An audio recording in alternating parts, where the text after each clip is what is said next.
Pra você, quem leva esse brasileiro? O Flamengo, pra pontos corridos, irmão. O Flamengo tem hoje, diria que 85% de chance. Defesa muito forte e um elenco do caralho. Então eu achei uma baita sacanagem o que a Globo fez aí com o Flamengo. Quem que aproveitou esse momento em que os titulares estavam viajando e quem não aproveitou? A fase foi boa pra quem? Esses jogos aí, 9, né? Não foram 9 Sem jogos? sombra de dúvida. E pra Posso quem não começar? foi? Claro, claro. Sem sombra de dúvidas, pra mim, o Wesley. Pra mim, foi o que mais chamou a atenção e de maneira extremamente positiva. Ele não fez o torcedor do Flamengo sentir saudades do Varela, que pelo menos até o início da Copa América, ele era o titular e a torcida estava aí xingando o Wesley a todo momento. E nesses 9 duelos, se a gente pegar aí de maneira geral, eu daria nota 8 a 9 para o Wesley, porque ele fez partidas muito boas. Eventualmente ele deu um mole ali no setor defensivo, inclusive no último jogo contra o Fortaleza, o Breno Lopes, nossa, deu um calor danado no Wesley na parte defensiva. Mas, de maneira geral, para mim, o Wesley foi o que mais aproveitou. Os dois concordam que talvez o Gerson tenha sido o ponto maior Claro. desse período? Sem dúvida. Na verdade, eu vou um pouco além. Eu acho que o Pedro foi esse ponto maior. O Pedro, Mas pra ele mim... já é titular. É porque o Gerson também. Mas o Gerson também já era. Mas ele tava naquele momento que a galera tava, o Gerson Não, não na tá verdade, ele mudou de treinando. posição, né? Ele tava muito irregular, né? Ele mudou de posição, porque na meia direita ele já tinha feito bons jogos com o Tite. Eu acho que quem aproveitou, que não é titular, na minha visão, o Wesley, o Léo Ortiz, pra mim, fez uma boa participação, excelente participação nesse novo Flamengo. Fora da o Luiz posição Araújo, dele. que não é um cara que Araújo, é verdade. completamente titular do Flamengo, mas que aproveitou bastante as oportunidades que ele teve. Pra mim, e o Davi Luiz, que acabou ganhando a vaga de titular, né? Mesmo com o Léo Pereira aqui, o Davi Luiz ele conseguiu se consagrar o titular da posição. Perdeu esse espaço, o Léo Pereira, né? Ele perdeu espaço, enfim, e isso me chama até a atenção. A gente não acompanha o dia a dia ali do Flamengo, treinamento, não sei se o Léo Pereira não vinha treinando bem, porque assim, embora o Davi Luiz tenha crescido de produção, mas me Tem chama a esse ponto atenção o também, fato. Porque do outro lado, a gente às vezes fala, o que aconteceu com o cara? Mas, gente, do outro Exatamente. lado é só o Davi Luiz, né? Tem o dia a dia ali do Flamengo. Por exemplo, muita gente questionava o fato do Tite não escalar o Matheus Gonçalves. Só que na última entrevista coletiva, o Tite, entre aspas, deu uma indireta, dizendo, no dia a dia o Matheus Gonçalves conquistou isso. Assim, dando a entender que anteriormente o Matheus Gonçalves não estava merecendo a oportunidade. É aquilo, eu não gosto de ser leviano, até mesmo injusto, de dizer que os treinamentos do Matheus Gonçalves não estavam sendo bons. A gente ouve, embora a gente tente, mas a gente não fica sabendo de tudo que acontece de fato lá no Ninho do Urubu. Então, assim, de fato chama atenção o Davi Luiz ter recuperado essa vaga de titular. Mas estamos falando de um cara que tem uma história muito bonita no futebol, que precisa ser respeitado, que é o Davi Luiz. E ele cresceu de produção. Mas quem ganha com isso é o Flamengo, sem sombra de dúvida. Porque, exemplo, quando o Davi Luiz foi poupado, o Léo Pereira entrou e deu conta do recado. Então, assim, sem nenhum problema. Mas eu concordo com o Pedrosa, por exemplo. O Léo Ortiz conseguiu aproveitar muito bem e fora da posição dele. E assim, a gente falando tanto sobre essa exigência de versatilidade, né? E alguns jogadores dão conta e outros não dão. E tá tudo bem. Tem gente que não vai trocar o lugar e vai jogar bem, vai performar legal. E o Léo foi, de fato, melhor do que os caras que jogam na posição dele, o Pedrosa. O Léo Ortiz. O Léo Sem Ortiz. dúvida. Eu acho que se for pensar hoje num... É que tem o Léo Pereira, Tem o né? Léo A gente tá Pereira. falando do Léo Pereira. Se for pensar hoje num substituto imediato que mais performou na ausência do Pulgar, sem dúvida alguma é o Léo Ortiz. O primeiro volante do Flamengo é reserva imediato, Léo Ortiz. Porque, cara, eu entendo que o Léo Ortiz é um zagueiro e tudo mais, mas a qualidade que ele demonstrou não só para destruir jogadas, mas também para construir, para achar passes verticais, para dar dinâmica no meio-campo, não é uma dinâmica comum para zagueiro, muito pelo contrário. E é por isso que ele é tão bom, é por isso que o Flamengo brigou tanto pela contratação dele. E quem foi o cara, assim, pra vocês que menos aproveitou? Um nome só. Alan. Vitor Hugo. Outro bom nome também. O Lohan, na opinião de vocês, foi deu o conta do suficiente, recado. né? Foi. Tem muito a Porque evoluir. tem na idade dele, Mas né, eu não vou ficar cobrando muito de um jogador de 17 anos que ainda está em Sabe o que processo de acontece? evolução. Às vezes, quando você tem pouca idade assim, você entra e faz um jogo como o dele contra o Corinthians, Foi um jogaço. num momento em que o Flamengo, o Tite, o todo não estava bem, aí o moleque entra, arrebenta num grau assim, de botar o Flamengo em outro lugar. E aí todo mundo acha que ele vai ser sempre daquele jeito. Só que as pessoas precisam entender que esses meninos, eles não vão performar sempre desse jeito. Eles têm uma irregularidade que eu acho que é uma das maiores características dos mais jovens no futebol, ainda mais nesse momento de transição tão firme que é o momento do Lohan.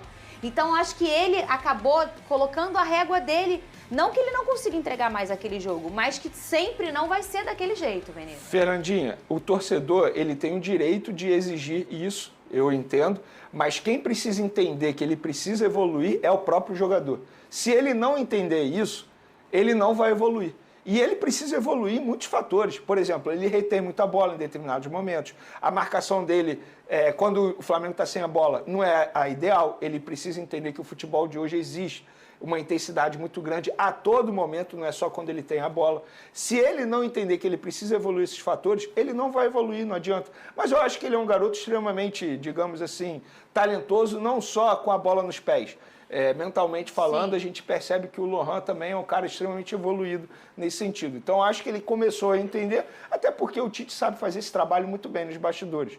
Então, acho que, de maneira geral, o Lohan aproveitou as oportunidades dele. E, eventualmente, eu achei um absurdo ele ter sido vaiado no Maracanã, por exemplo, mas o torcedor ele pagou o ingresso, ele faz o que ele bem entender. Repito, não sou sommelier de torcedor aqui. Mas o Lohan, na minha opinião, para mim, está acima da média nas atuações nesse período aí, na ausência do Arrascaeta. E a gente chegou a falar isso aqui no início, né, o Pedrosa, em relação a essa regularidade dos meninos, que ela praticamente não existe, é uma característica muito forte. E aí as vaias, às vezes, nessa idade machuca, mais do que qualquer outra coisa, né? Tem que entender como é que ele digeriu isso, porque isso é muito forte, né? Você tá ali naquela sua primeiro momento no profissional, e aí você vai daqui de um jogo em que você é altamente aplaudido e lá alguns jogos depois você é avaiado. Às vezes essa vaia machuca, né? Eu acho que se tem alguma coisa dentro do elenco do Flamengo que ele pode se agarrar é o Pedro. Se o torcedor do Flamengo vai o Pedro, craque da América, campeão da Libertadores, campeão de tudo com a camisa do Flamengo, maior artilheiro do Maracanã, por que ele vai se abalar com esse tipo de vaia? É claro que cada jogador é um jogador, mas ter o Pedro como exemplo e a volta por cima, para mim, é o melhor jogador do Campeonato Brasileiro nessa temporada, o Lohan poderia se espelhar no próprio Pedro para poder dar essa volta. Mas eu vou na contramão dessa avaliação no sentido de...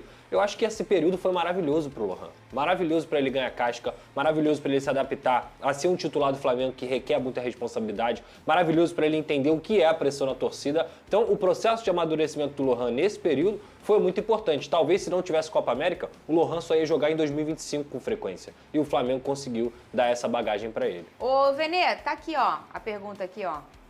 E o Claudinho? Cadê DJ Careca? Aí, ó, e o Claudinho? Vem ou não vem, Venê? Perguntou o O Márcio que eu de posso Castro. dizer é o seguinte, da parte do Flamengo, tudo pronto pro anúncio.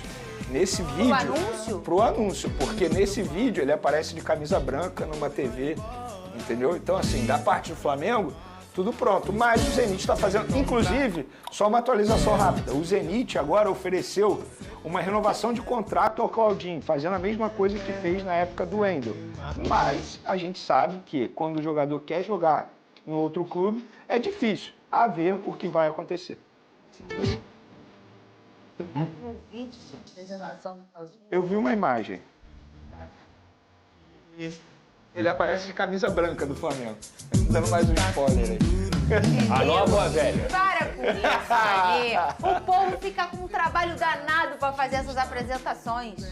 Ô, Fernanda, quem guarda notícia é jornaleiro, né?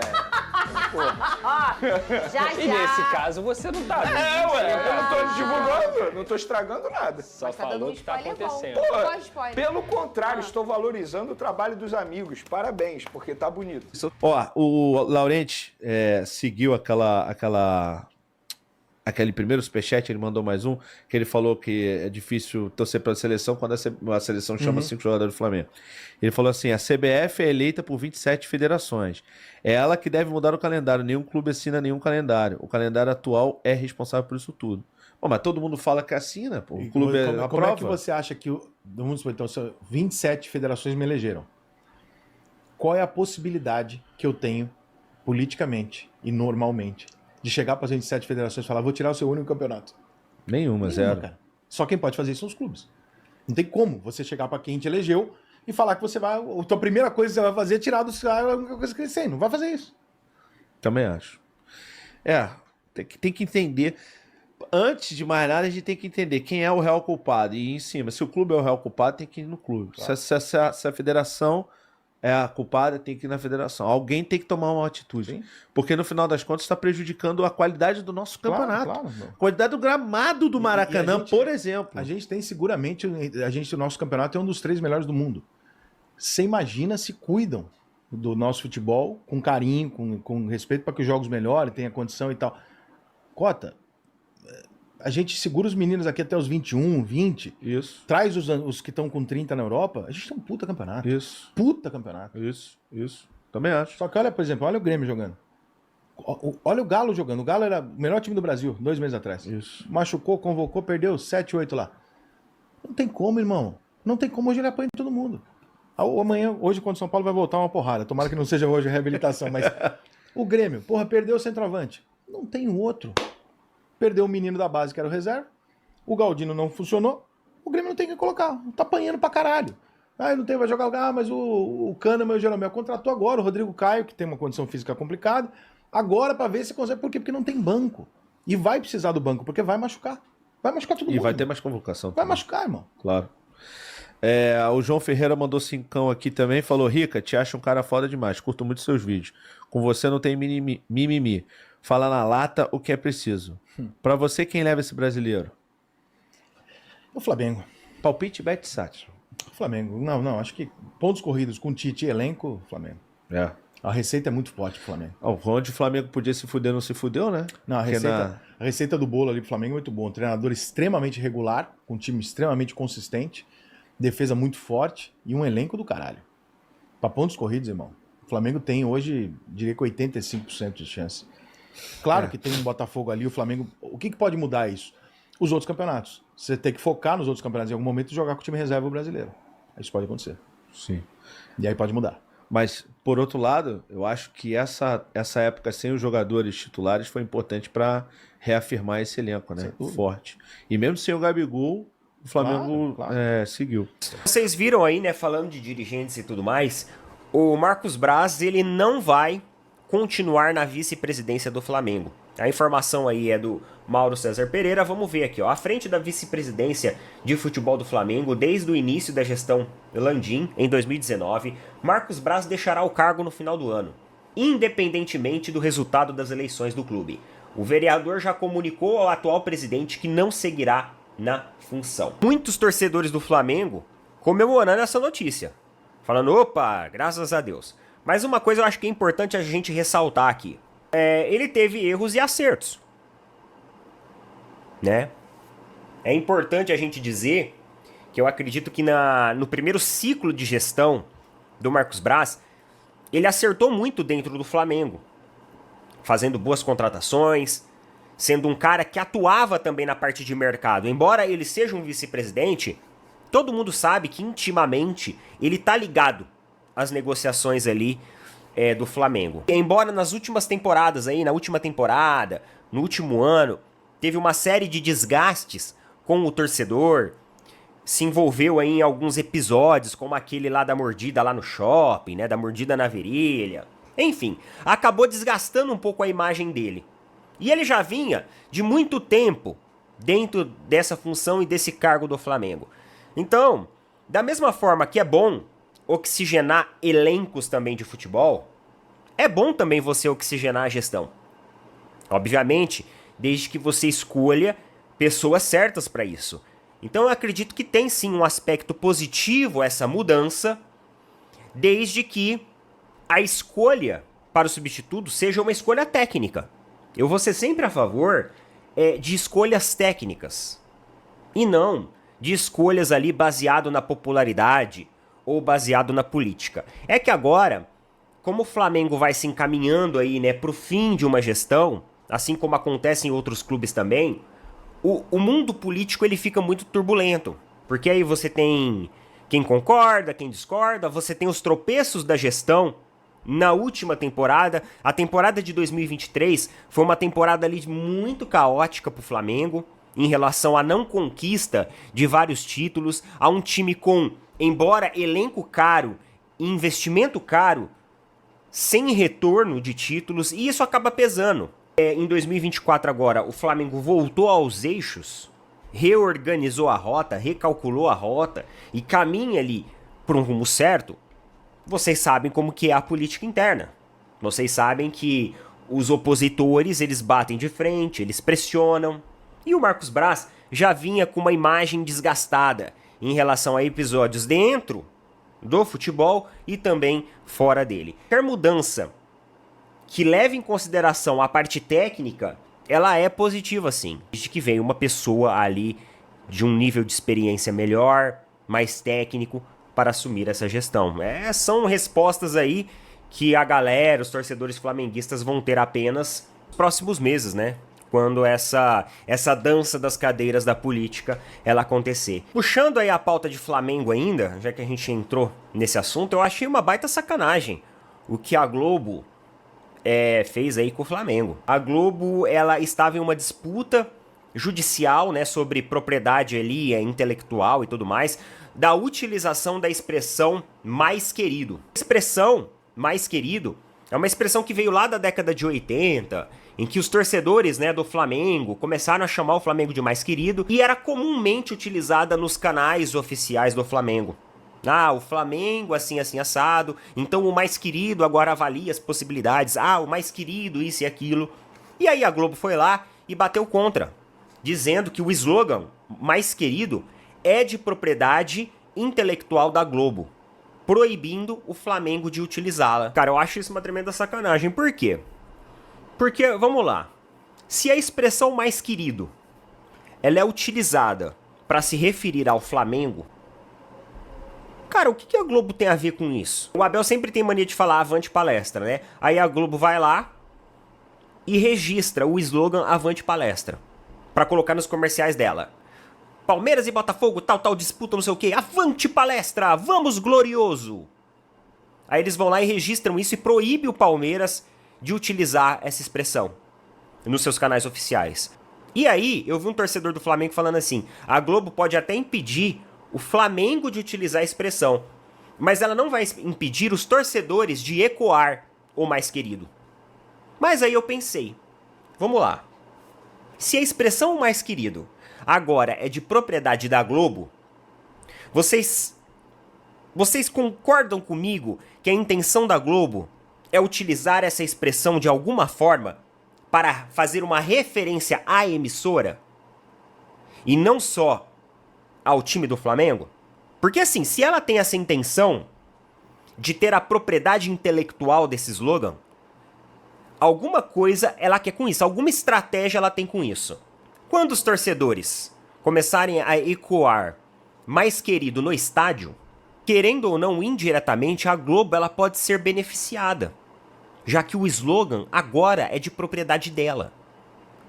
Então talvez isso seja uma estratégia de marketing, marqueteira do Carvalho, de tentar fazer com que 50, 60 mil pessoas dentro de um Maracanã lotado comece a ecoar mais querido, mais querido, mais querido, mais querido, e isso implique diretamente no referencial da emissora. Eu acho que a intenção da Globo é provavelmente criar algum programa, algum documentário, alguma coisa utilizando esse termo, para que quando as pessoas começarem a ecoar mais queridos, torcedores, porque os torcedores ela não pode impedir de fazer isso, só que vai fazer uma clara referência e menção a algum produto ou serviço da emissora que vai vir em breve. Tem esse lado também, e é importante analisar isso. E de verdade, se eu fosse os gestores do Flamengo, é que agora já foi assinado, eu acho que o contrato lá de direito de transmissão com a Globo. Mas eu iria reavaliar isso. Iria reavaliar a distribuição desses direitos de transmissão. Eu acredito que o Flamengo tem bala na agulha para fazer muita coisa e não ficar na mão da emissora. Pelo menos é o que eu penso, tá? Informação de última hora para vocês, nação. Time russo tem um interesse de contratar Pedro. O time russo é o Spartak de Moscou e essa informação é do Vene Casagrande. Segundo o jornalista, os russos entraram em contato com o staff de Pedro para sondar a situação do jogador. No entanto, os empresários já explanaram o desejo do atacante permanecer no Flamengo. O Flamengo realmente é muito grande. Para tirar jogador do Flamengo hoje é muito difícil, porque o Flamengo ele consegue promover uma baita qualidade para a carreira do jogador. A não ser, lógico, que ele não esteja numa boa fase, esteja no banco e ele tem o desejo de sair. Fora isso, eu digo com certeza que 90% dos jogadores do Brasil, pelo menos, têm o desejo de atuar pelo Flamengo. Salário na conta, sem atraso, qualidade, isso é tudo que o Flamengo consegue promover hoje para os jogadores. Mas seguindo na matéria aqui, caso haja uma proposta oficial, o jogador e seu staff prometem analisar a oferta e definir qual decisão tomar. Aqui é lógico que eles estão fazendo uma jogada de negociação, não estão querendo fechar a porta, é uma jogada de empresário. Vale lembrar que Pedro tem contrato com o Flamengo até 31 de dezembro de 2027. Além disso, de acordo com o Transfermarkt, site especializado em transferências, o valor de mercado atual do atacante é 23 milhões de euros, cerca de 136 milhões de reais na cotação atual. Ou seja, abaixo disso aqui, obviamente o Flamengo nem pensa em liberar o jogador. Muito porque o Pedro hoje é o cara do Flamengo, é o artilheiro e vive uma boa fase, está valorizado. E outra informação rapidinho que eu quero passar para vocês é que vocês podem estranhar que o Lohan não tenha entrado em campo. Isso não passa de um trabalho especial para preservar o garoto após as vaias. Esse é um trabalho, é um projeto do Flamengo, porque entende que o Lohan ainda é um jogador em formação, por isso eles querem preservar essa parte mental dele. Em uma coletiva também, esse foi um pedido do Tite, pedindo para que tenham um acolhimento maior. Essa fala, óbvio, que foi direcionada para o que aconteceu com o Lohan, muito por um momento marcante também, que foi o Lohan ter começado no banco, ele entrou na partida, isso foi Flamengo e Cuiabá, e logo em seguida o Tite retirou o jogador de campo no mesmo jogo. Também foi porque ele não estava fazendo uma boa partida, não estava desempenhando bem, mas também foi por questões táticas. Lohan sofreu algumas vaias que eu particularmente discordo. Eu acho que ele é ainda um garoto de 17 anos, ele ajudou muito o Flamengo nessa fase de Copa América, então eu acho que ele tem mais crédito do que outra coisa. E é claro que um garoto como o Lohan, de 17 anos, sempre vai dar aquela oscilada, faz parte. Então, como forma de prevenção, o Flamengo está fazendo esse trabalho especial com o jovem jogador. Então não estranhe se em alguns jogos daqui para frente o Lohan não atuar. Sem contar que agora também nós teremos todos os jogadores disponíveis para jogar os próximos jogos, visto que a Copa América já terminou. E tem mídia rival já decretando que o Flamengo é o favoritaço para ganhar o Brasileiro 2024. Deixa eles falarem. Nós flamenguistas, pé no chão, não vamos alarmar nada porque depois quem passa vergonha é a gente. E esse filme a gente já viu, né? Os botafoguenses em 2023 passaram uma baita de uma vergonha, fizeram musiquinha pra lá, musiquinha pra cá e no final não levaram nada. Pé no chão, vamos devagarzinho que no final a gente conquista esse campeonato. Já quero deixar os créditos desse vídeo aqui para SBT Sport Rio, BarbaCash e Opina Porco. Se você quiser conferir esses vídeos na íntegra, vai no link da descrição que você vai ser direcionado para esses canais. Vale a pena dar uma conferida no canal da rapaziada, porque lá você também encontra muito conteúdo, muita informação de qualidade e atualizada. E não esquece também de deixar o seu like para dar aquela moral. E se você curtiu esse conteúdo, deixa o seu like também, se inscreve no canal e até o próximo vídeo.